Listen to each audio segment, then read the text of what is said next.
안녕하세요. 맑은 마음 정원입니다. 오늘도 이 고요한 정원에 찾아와 주신 여러분, 진심으로 환영합니다.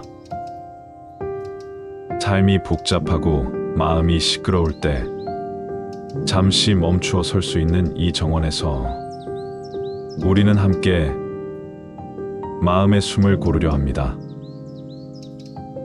이곳은 말없는 위로와 조용한 자비가 머무는 공간입니다. 여러분은 오늘 어떤 말을 주고받으셨나요? 혹시 무심코 던진 말 한마디가 누군가의 마음에 상처로 남진 않았을까요? 혹은 누군가의 말로 인해 스스로가 너무 작아지고 힘들었던 순간은 없으셨나요?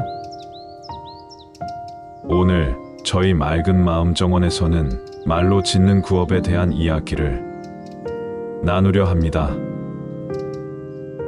말이 마음의 그림자라면 그 그림자는 때때로 깊고 어둡게, 때로는 따뜻하고 밝게 우리 삶을 비추지요.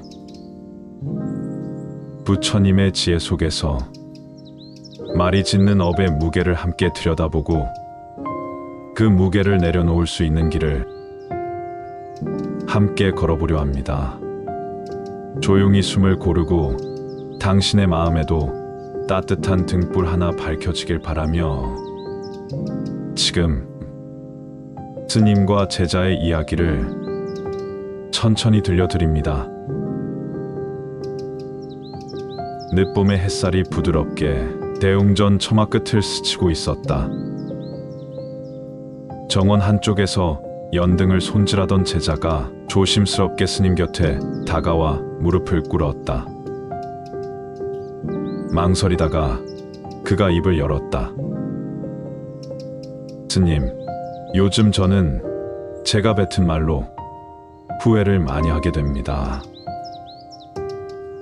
누군가를 툭 쏘아붙인 말 한마디가 상대에게 깊은 상처가 되었고 그걸 뒤늦게야 알게 되었습니다. 말을 하지 않았더라면 더 좋았을 텐데 이런 일이 반복되니 제 자신이 두렵습니다. 스님은 연등을 천천히 내려놓고 제자의 눈을 바라보며 조용히 말했다.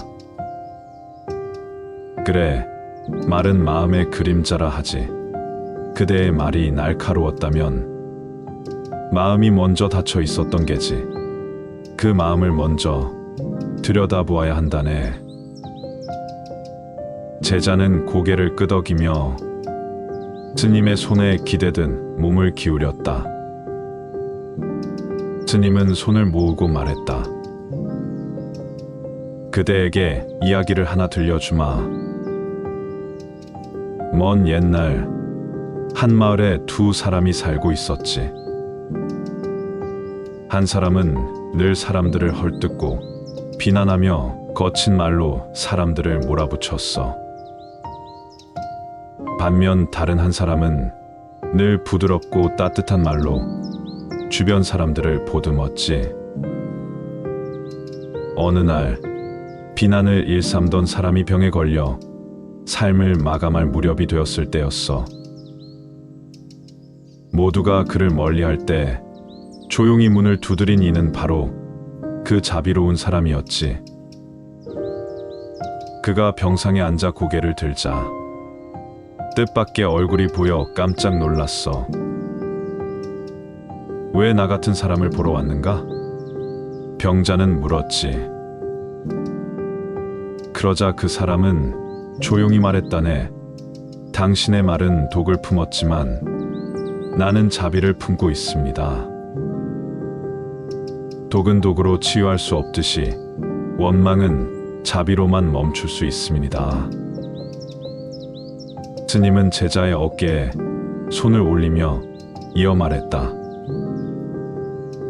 이야기는 거기서 끝나지만 그 사람의 말은 그 병자의 마지막 삶에 처음으로 맑은 눈물을 맺게 했다고 하더군. 말이란 게 그런 것이야. 뱉은 사람만의 것이 아니라 받은 이의 마음에 그대로 내려앉는 법이지. 그런데도 그 말이 자비로 왔다면 상처가 아니라 위로가 되는 거야. 제자는 고요히 눈을 감았다. 스님은 제자의 고요한 눈을 바라보다가 다시 연못 너머를 바라보며 조용히 이야기를 이어갔다. 내가 아주 어릴 적 할머니께 자주 들은 이야기가 있다네. 그 이야기를 들려주겠네. 오래된 이야기지만 그 안에 담긴 지혜는 지금 이 순간에도 살아 숨쉬고 있지. 제자는 눈을 반짝이며 조용히 고개를 끄덕였다. 스님은 천천히 이야기를 풀어나갔다. 옛날 옛적 어느 산골 마을에 조용하고 착한 노인이 살고 있었지. 사람들은 그를 말 없는 노인이라 불렀어. 마을 사람들이 싸우거나 다툴 때도 그는 절대 끼어들지 않았고 누구를 헐뜯거나 판단하는 말을 하지 않았지.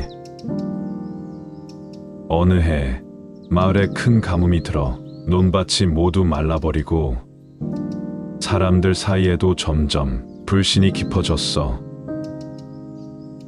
서로가 서로를 원망하고 조금의 실수에도 큰 소리로 다투는 일이 많아졌지. 그러던 어느 날 마을 회관 앞에 쪽지가 붙었어. 이 마을을 망친 자는 말 없는 노인이다. 아무 일도 하지 않고 그저 조용히 있기 때문이다. 스님은 잠시 말을 멈추고 제자의 표정을 살폈다. 제자는 놀라 눈을 동그랗게 떴다. 그렇게 억울한 누명을 쓰고도 노인은 말 한마디 하지 않았지. 사람들은 그의 집 앞에 돌을 던지고 문짝에 욕설을 적었지만 그는 조용히 마당을 쓸고 가만히 연못을 바라볼 뿐이었단다. 몇 달 뒤 마을에 스님 한 분이 찾아오셨지. 사람들의 이야기를 모두 들은 스님은 조용히 마을 사람들에게 이렇게 물었어. 그대들 중 말로 상처 준 이를 본 적이 있는가? 사람들은 고개를 끄덕였지. 그대들 중 말 한마디로 다툼이 생긴 적이 있는가? 사람들은 다시 고개를 끄덕였단다. 그제야 스님은 마지막으로 이렇게 말씀하셨지. 그대들은 모두 말로 고통을 짓고 있는데 그 노인은 오히려 업을 짓지 않으려 침묵으로 마을을 지켰노라. 그가 망친 것이 아니라 그대들이 지은 말의 업이 마을을 어지럽힌 것이니라. 스님의 말이 끝나자 사람들은 하나둘씩 고개를 떨구었고 노인의 집을 찾아가 깊이 절을 올렸단다. 그 후로 마을은 다시 평화를 되찾았고 사람들은 말보다 마음을 먼저 헤아리는 법을 배웠지. 스님은 천천히 고개를 돌려 제자를 바라보았다. 스님은 잠시 고개를 떨구었다가 다시 제자를 바라보며 말을 이었다. 그 이후로 나는 누군가가 아무 말 없이 침묵하고 있을 때 함부로 판단하지 않게 되었네. 그 침묵에는 많은 사연이 있고 때로는 그 어떤 말보다도 깊은 지혜가 담겨 있을 수 있으니 말이야. 제자는 조용히 고개를 끄덕였다. 그리고 조심스레 물었다. 스님, 때로는 침묵하는 것이 지혜라는 것을 알지만 누군가 나에게 험한 말을 할 때는 여전히 화가 납니다. 마음이 먼저 반응해서 저도 모르게 상처 주는 말을 되받아칠 때가 많아요. 그 순간 어떻게 해야 하나요? 스님은 연못가로 천천히 발을 옮기며 손짓했다. 이리 오너라. 그리고 저 연못을 보아라. 둘은 나란히 연못 앞에 섰다. 연못물은 바람 한 점 없이 고요했다. 햇살을 받아 반짝이는 수면 위로 작은 잎사귀 하나가 떠다니고 있었다. 이 연못이 지금 고요한 건 누군가 돌을 던지지 않았기 때문이지. 하지만 만약 이 안에 돌 하나라도 툭 떨어진다면 어찌 될까? 잔물결이 퍼지겠지요. 그렇지. 그 물결은 연못 전체를 뒤흔들지도 몰라. 말이란 것도 그렇다. 누군가 험한 말을 던지면 그것은 내 마음이라는 연못에 파문을 일으키지. 그 파문을 피할 수는 없지만 그 파문을 키울지 멈출지는 온전히 그대에게 달린 일이란다. 제자는 연못을 바라보며 조용히 생각에 잠겼다. 스님은 그를 향해 미소 지으며 다시 말을 이었다. 예전 부처님께서 한 마을을 지나실 때 있었던 일이란다. 한 사람이 다가와 부처님께 거친 욕을 퍼부었다. 그런데 부처님은 아무 말씀도 하지 않으셨지. 제자들이 화를 내며 그 사람을 막으려 하자 부처님은 이렇게 말씀하셨다네. 누군가에게 선물을 주었을 때 그가 받지 않으면 그 선물은 누구의 것이겠는가? 그 선물은 여전히 준 사람의 것입니다. 마찬가지로 내가 그 욕을 받지 않으면 그 욕은 그 사람의 것이요 나의 것이 아니니라. 제자는 눈을 크게 떴다. 마치 뭔가 마음속에서 또렷해지는 듯 했다. 스님, 그러면 말도 결국은 받는 사람이 그 의미를 완성하는 것이군요.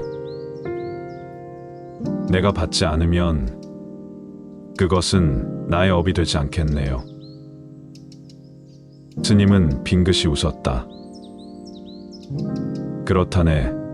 그대가 어떤 마음으로 말에 반응하느냐가 업을 짓는 문이 되기도 하고 닫는 문이 되기도 하지. 잠시 침묵이 흘렀다. 바람이 연못 위를 살짝 스치고 지나갔다. 그 바람에 제자의 소매 끝도 조용히 흔들렸다. 스님, 혹시 또 다른 이야기도 들려주실 수 있으신가요? 저는 이런 이야기 속에서 많은 것을 배웁니다. 스님은 고개를 끄덕이며 천천히 입을 열었다. 그렇다면 이번엔 아주 오래전 중국에서 전해지는 이야기 하나를 들려주마. 어느 마을에 성미 급한 도공이 있었지. 그는 항상 일꾼들을 다그치고 작은 실수에도 욕설을 퍼붓곤 했어. 그래도 솜씨 하나는 좋아. 많은 이들이 그의 도자기를 사갔지. 하지만 어느 날부터인가 그의 가마에서는 유독 그릇이 자주 깨지고 균열이 생기기 시작했네. 아무리 정성을 들여도 완성된 그릇은 어디선가 틀어져 있었지. 그는 화가 머리끝까지 나 일꾼들을 해고하고 자신이 다시 만들기 시작했어. 그런데도 이상하게 전처럼 완성도 높은 그릇이 나오지 않았어. 그러던 어느 날, 한 스님이 그의 가게 앞을 지나가다 그를 조용히 바라보며 말했지. 그대의 말이 가마에 먼저 들어가 있소. 분노로 지은 말이 그릇의 숨결까지 흔들고 있소. 그 말에 그는 처음으로 자신이 그동안 어떤 말을 해왔는지 돌아보았지. 그리고 그날 이후 그는 일꾼들에게 정중하게 말하기 시작했어. 수고 많았네. 고맙네. 실수해도 괜찮네. 신기하게도 그가 말을 바꾸자 그릇도 다시 안정되기 시작했단다. 제자는 숨을 길게 내쉬었다. 스님, 그릇도 연못도 결국은 우리 마음과 닮았군요. 거기 담기는 말의 온도에 따라 세상이 달라지네요. 그렇지. 말은 형체가 없지만 세상 그 무엇보다 무겁지. 누군가는 그 말 한마디에 평생을 위로받고 또 다른 누군가는 그 말에 평생을 짓눌리지. 스님은 다시 고개를 들어 연등을 바라보았다. 오늘 내가 내게 한 고백처럼 그 마음이 시작이란다. 말을 바꾸면 업이 달라지고 업이 달라지면 삶이 달라진다. 제자는 조용히 합장을 했다. 스님, 저도 이제는 말을 조심하겠습니다. 누군가에게 위로가 되는 말을 전할 수 있는 사람이 되고 싶습니다. 스님은 미소 지으며 마지막으로 부처님의 말씀을 한 줄을 벗다. 말을 절제하는 이는 마음을 다스리는 이다. 마음을 다스리는 이는 업을 다스릴 수 있다. 해는 서쪽으로 기울어 정원 가장자리에 노란빛을 덮고 있었다. 바람은 한결 부드러워졌고 그날의 연못은 끝내 잔잔했다. 그날 이후 제자의 삶은 조용히 그러나 확실하게 달라지기 시작했다. 단번에 무언가가 바뀐 건 아니었다. 마음속 깊은 곳에서부터 말의 무게를 느끼는 감각이 피어나기 시작한 것이다. 그는 매일 새벽 법당 앞 연못가에 앉아 명상을 하며 하루를 시작했다.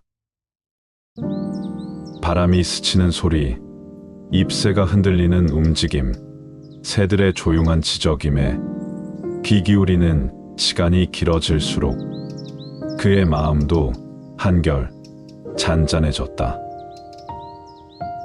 예전 같았으면 누군가의 거친 말에 즉각적으로 반응하고 자신도 모르게 말끝이 날카로워지곤 했었다.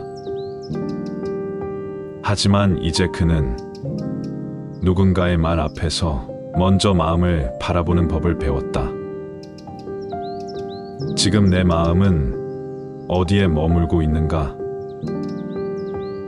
이 한 문장을 마음속에서 되뇌며 입을 열기 전에 한 템포 쉬어가는 습관이 생겼다. 그렇게 말을 줄이고 마음을 보는 연습은 그에게 작은 변화들을 선물해 주었다. 어느 날 저를 찾은 방문객 중 한 사람이 도량 입구에서 봉사자와 실랑이를 벌이고 있었다. 무언가 마음에 들지 않았는지 큰 소리로 항의하던 그 사람은 얼굴을 붉히며 말끝마다 날이 서 있었다. 그 상황을 멀리서 지켜보던 제자는 조용히 다가가 인사한 뒤 낮고 부드러운 목소리로 말을 건넸다. 이 절에서는 서로의 말보다 먼저 마음을 듣습니다. 어르신께서 지금 어떤 마음을 안고 오셨는지 제가 들어드려도 괜찮을까요? 그 한마디에 그 사람은 순간 당황한 듯 잠시 말을 멈추었다. 제자는 따뜻한 눈빛으로 이어 말했다. 사람이란 말을 할 수 있어서 위대해지는 게 아니라 말을 넘어 마음을 헤아릴 수 있어서 위대해지는 존재가 아닐까. 저는 요즘 그런 생각을 자주 합니다. 그날 이후 그 방문객은 자주 저를 찾는 단골 신도가 되었다. 자신도 모르게 말로 상처를 주었던 과거를 돌아보게 되었고, 말이 아닌 자비로 마음을 여는 삶을 배우고 싶다고 했다. 제자는 그런 이들과의 만남을 통해 더욱 겸손해졌다. 그리고 자신도 모르게 말이 아닌 행동으로 가르치는 삶을 살고 있다는 사실을 깨달았다. 그가 마을에 나갈 때면 예전과는 달리 사람들의 인사도 달라졌다. 스님, 오늘도 마음이 편해지네요. 스님과 이야기만 나누어도 그냥 말 몇 마디인데 그 말이 참 사람을 감싸주는 것 같아요. 제자는 웃으며 고개를 끄덕였다. 예전 같았으면 그 말을 그냥 넘겼겠지만 이제는 그 말 하나에 감사한 마음을 담을 줄 알게 되었다. 말은 자신의 마음이 어떤 상태인지 가장 잘 보여주는 거울이라는 스님의 가르침이 그의 삶 속에 스며들고 있었다. 또 한 번은 마을에서 작은 다툼이 벌어졌다. 두 이웃이 감정이 격해져 서로를 향해 험한 말을 쏟아내고 있었고, 말다툼은 금방 마을 사람들 사이에 갈등으로 번졌다. 그 상황을 알게 된 제자는 조용히 그들 사이로 걸어 들어갔다. 여기 이 연못 근처에 오래된 말씀 하나가 새겨져 있습니다. 말은 물 위에 던진 돌과 같다. 그 파문이 멈추기 전까지는 고요가 오지 않는다. 지금 두 분의 말이 그 파문이 되고 있는 것 같습니다. 그는 잠시 침묵했다가 다시 말했다. 말은 결국 선택입니다. 상처가 될 수도 있고 위로가 될 수도 있지요. 제가 제안 드려도 될까요?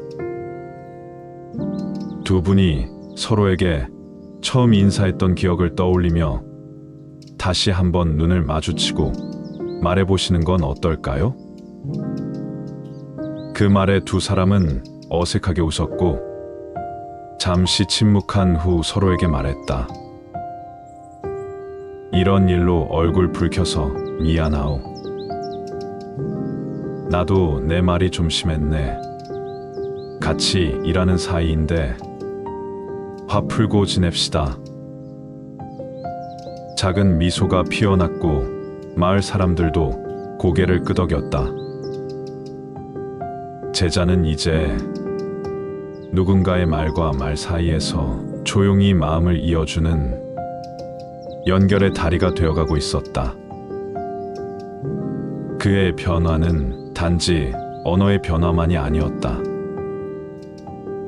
그의 침묵, 그의 눈빛, 그의 행동 하나하나가 따뜻한 말이 되었고 사람들은 점차 그에게서 마음을 여는 법을 배워갔다.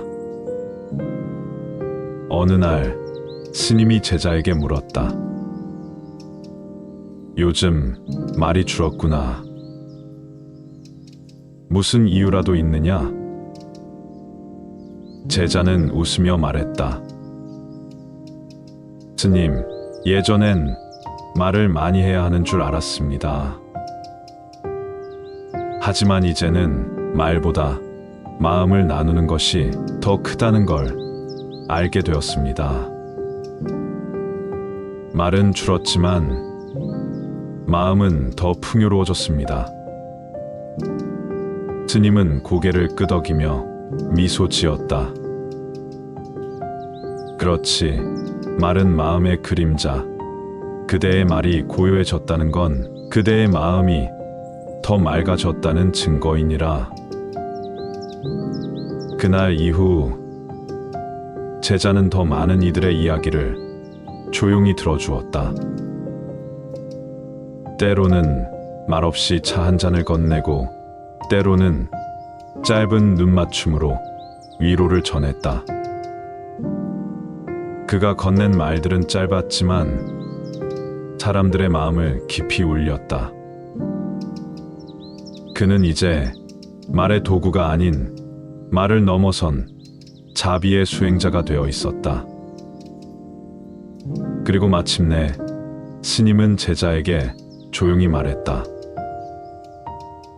이제 그대가 다른 이들에게 가르침을 줄 차례일지도 모르겠구나. 내가 전한 이야기들은 이제 그대의 삶 속에서 이야기가 되었으니. 제자는 고개를 숙이며 합장했다. 부디 제 삶이 누군가에게 따뜻한 말이 되기를 바랍니다. 그리고 그날 저녁 제자는 법당 앞마당에 작은 돌을 하나 올렸다. 예전엔 자신을 힘들게 했던 누군가의 거친 말을 상징하던 그 돌이었다. 하지만 이제는 그 돌 위에 작은 연등 하나가 올려져 있었다. 그 불빛은 어둠을 몰아내기보다는 조용히 곁을 밝혀주는 등불이었다. 마치 그 자신처럼. 오늘 이야기 어떠셨나요? 고요한 이 정원의 이야기, 여기까지 함께 걸어와 주셔서 감사합니다. 오늘 우리는 말로 짓는 업, 구업에 대해 나누었습니다. 말은 형체 없는 바람 같지만 그 바람은 누군가의 마음에 깊은 흔적을 남깁니다. 때론 상처로, 때론 치유로, 하지만 오늘 이 순간 당신의 마음에 새겨지는 말은 오직 자비였기를 바랍니다. 지금 이 순간 당신의 숨을 한번 길게 들이마셔 보세요. 그리고 조용히 내쉬어 보세요. 마음 깊은 곳에 남아있던 어떤 말의 파편도 이 숨결에 실어 천천히 흘려보내세요. 당신은 더 이상 그 말에 지배받지 않아도 됩니다. 당신은 지금 이 순간 새로운 말을 선택할 수 있습니다. 따뜻한 말, 고마운 말, 위로가 되는 말, 그리고 무엇보다 자신에게 자비로운 말. 이제 두 손을 가볍게 모아 당신의 마음에게 조용히 이야기해 주세요. 괜찮아. 지금까지 잘 버텼고, 이제는 더 다정하게 말해 줄게. 당신의 하루가 평안하기를, 당신의 밤이 고요하기를, 그리고 무엇보다 당신의 마음이 부드럽게 풀리기를. 맑은 마음 정원은 늘 기도합니다. 다음 이야기에서는 또 다른 지혜와 자비의 빛으로 당신을 찾아가겠습니다. 이 고요한 정원에서 다시 뵙기를 바랍니다. 지금까지 맑은 마음 정원이었습니다. 감사합니다. 그리고 평안하십시오.